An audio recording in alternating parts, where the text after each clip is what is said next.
Hey, fourth grade teachers. So here's the lesson plan for the Detail and Synthesis Close Reading of Fiction unit. One thing we just really want to stress to you is to try to do your writer's workshop ahead of your reader's workshop in your block for this unit. This unit is designed to go hand in hand with that literary essay unit. Right off the bat, in the introduction of the unit, they're giving you the big ideas for this unit, walking you through kind of each bend and what their big focus is for each one of the bends. The next section talks about what you're going to need to prepare and get ready. There's not a ton of things that you'll need to get ready in this unit. Mostly, it's just a couple of things that you'll need to get ready. So there's a Pixar short, which we've attached, you saw in the UBD itself, Hot Day on Abbott Avenue, and then Fox. Those are the same for bends 1 and bends 2. Bend 3, we talked about how that's kind of more of you have a lot of choice in here, kind of walks you through those pieces. And then it starts right in with the lessons. So bend 1 and then the 7 sessions that are in there. Each lesson has the getting ready section, as letting you know what you need to make sure you have ready to go for that session. Every session, you'll notice, has the bold areas like they have in the spiral bound units. So if you follow the premise of, hold to the bold, then those are the big takeaways for planning. And then the part that's filled in the middle, those sections are more kind of their script, if you will. There's a teaching point for the unit, or I'm sorry, for the session.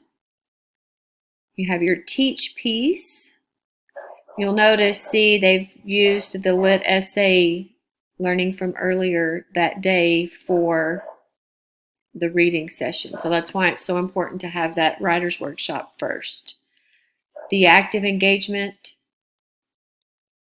the link, and then your mid-workshop reminder. Bringing your kids back for the share.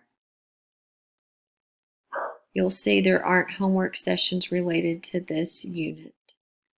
Second session, you're getting ready. Some have notes for you in there. There's your connection. Your teaching point. You're building an anchor chart here, see? You have your teach, your active engagement,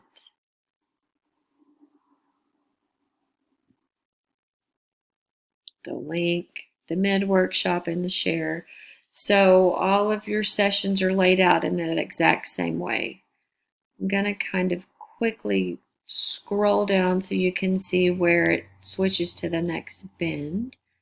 Hope that didn't make your eyes. Oh, look, there's one that does have homework. Sorry. Session 4.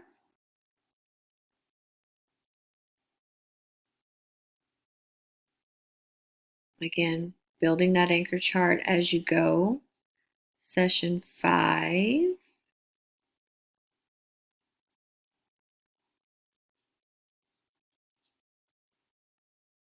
Adding on to your anchor chart. Session 6. Session 7.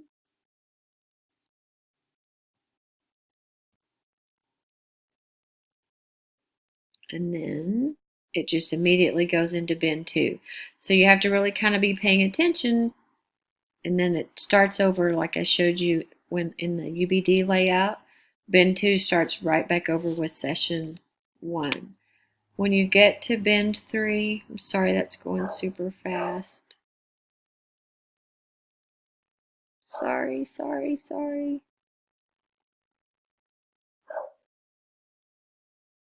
We're almost there.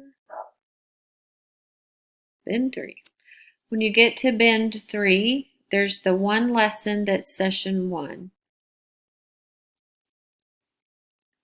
following that session, it talks about how you have some additional kind of teaching points that you might want to consider. Really thinking about where your kids are and what they might need at this point. So it's pretty wide open for Ben 3. I think that's why the read aloud is wide open as well. I hope that was helpful.